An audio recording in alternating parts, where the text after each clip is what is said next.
Alert. Turn Alert. Turn Alert. Turn Alert.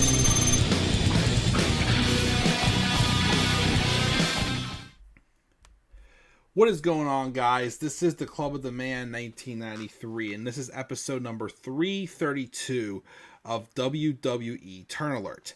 As this was also one that I was kind of on the fence about for a bit, feeling like it was more of like a de facto tag team, which there's like the face and the heel involved in it. And I know the thumbnail to my left is a very old one, like 5 years old, 4 years old actually. The only other time when Charlotte Flair was a tag team champion was when she returned at the end of 2020 and won the tag titles with Asuka dethroning Nia Jax and Shayna Baszler. But Charlotte Flair has been like in a very interesting spot since she came back after being gone for 14 months with a knee injury. She came back and won the Women's Royal Rumble this year. And the WWE, they wanted to push her as a babyface. That was a plan. For the feud with her and Tiffany, she was supposed to be the face. And Tiffany staying the heel. But the crowd they weren't accepting her as like the returning from injury hero babyface. She basically was not welcome back at all whatsoever. So they had no choice but to turn her heel. And she didn't win at WrestleMania, as she shouldn't have.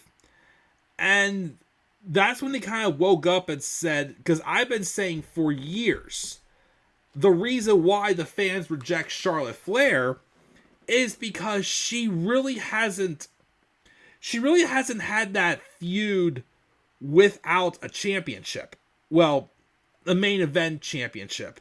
She's either wrestling for a championship, or she's going on a long vacation, or taking a break to get some type of plastic surgery, coming back and getting the championship back. Literally, like, no character development. Besides being someone who always fights for championships. And that's what's caused people to, like, have, like, this white heat against her. But in this year, they're actually trying something a little bit different. And back at Evolution, we actually got a "We Won Charlotte" chant during that Fatal 4-Way match for the women's tag titles. So there's been this story forming with Charlotte Flair and Alexa Bliss. Basically saying Alexa can help Charlotte. And then they form this, like, partnership. But as Charlotte says, I don't want to put a label on it. But, you know, this is something. We're not friends, but this is whatever. And she seemingly has shown, like, you know, like, she's softened up a little bit. And even though she doesn't want to admit it, even on Raw this past week, she even said, I think this is the first ever "You Deserve It" chant I've ever gotten or whatnot. So, like, it's a simple story that's, like, leading the fans finally respecting Charlotte Flair. This isn't Charlotte just turning face because, you know, they need a face. She's putting on good matches and they need, like, a face in the women's division. No, this is Charlotte Flair telling a legitimate story of her going babyface, her softening up, her kind of like maybe like, you know, having like a coming of age moment, like seeing how it can be like in this light rather than in the light she's been in her entire career. Where it's going to go though, I don't know, because a lot of rumors are speculating that this originally was supposed to lead to a match between Charlotte and Alexa at SummerSlam. But then, I guess, with Liv Morgan going down, they kind of pivoted and had to change the plans a little bit with this tag team. So, the plan seems to be eventually for Alexa and Charlotte to have a one-on-one match. The question is, though, who's going face and who's going heel? If I'm going to be honest, I'm starting to see Alexa being the one to be the heel. And here's the reason why. Again, I think Charlotte is like softening up as a character. Like her character's personality is softening up. And I think it's going to be one of those things where it's like Alexa's going to be ripped from her and she's going to realize how important this bond was for her. Because the thing I'm still waiting on isn't Alexa Bliss supposed to be joining the Wyatt 6? And with the Wyatt 6 seeming to be more so heels than tweeners recently, I feel like someone mentioned this in a video I watched recently. This idea of like, what if the eventual story is Alexa Bliss gets like captured by the Wyatts, especially by Nikki Cross, who is one of Alexa Bliss's former tag team partners. And she kind of like absorbs her, and then Charlotte realizes that,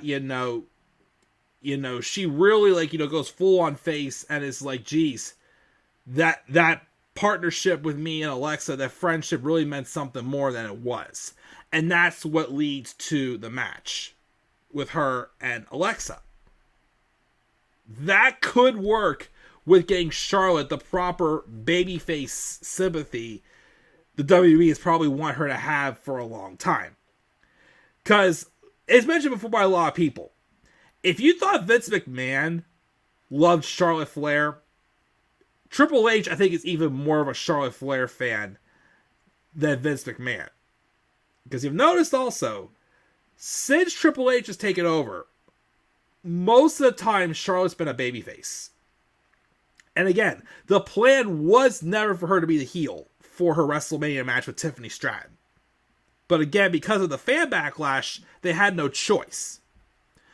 So I'm interested to see where this goes. Again, this is working. Like, this storyline is something Charlotte Flair needed to get that white heat off of her. And I think it's working. But I think if you continue to roll with it and lead to some story with Alexa Bliss getting back with the Wyatt 6, I think you could possibly pull off the proper Charlotte Flair babyface character you've been looking for this whole time in WWE. So I'm interested to see where it goes. Again, has this felt a little rushed, a little bit sped up? Kind of. But like I said, it's probably because of Liv Morgan's injury that this kind of had to happen. But we'll see where this goes. I don't expect her and Alexa to hold the tag titles too long. I know they just retained again on Raw against Judgment Day. But I think eventually Judgment Day is going to win those women's tag titles back until Liv gets back. But we'll see where the story with Alexa and Charlotte go. And we'll roll from there. So what are your guys' thoughts on Charlotte Flair's babyface turn in 2025 and this storyline with her and Alexa? Again, do you think eventually it'll be Charlotte turning on Alexa? Or could it be Alexa turning on Charlotte after being kidnapped by the Wyatts? Leave your guys' thoughts down in the comment section below and slap a like on the video. Subscribe for more content on my channel. Follow me on Twitter as well at the Club of the Man 93. You can also follow me on TikTok and on Instagram at the Club of the Man 1993. And as always, guys, please stay tuned for more WWE Turn Alert. Turn Alert. Turn Alert.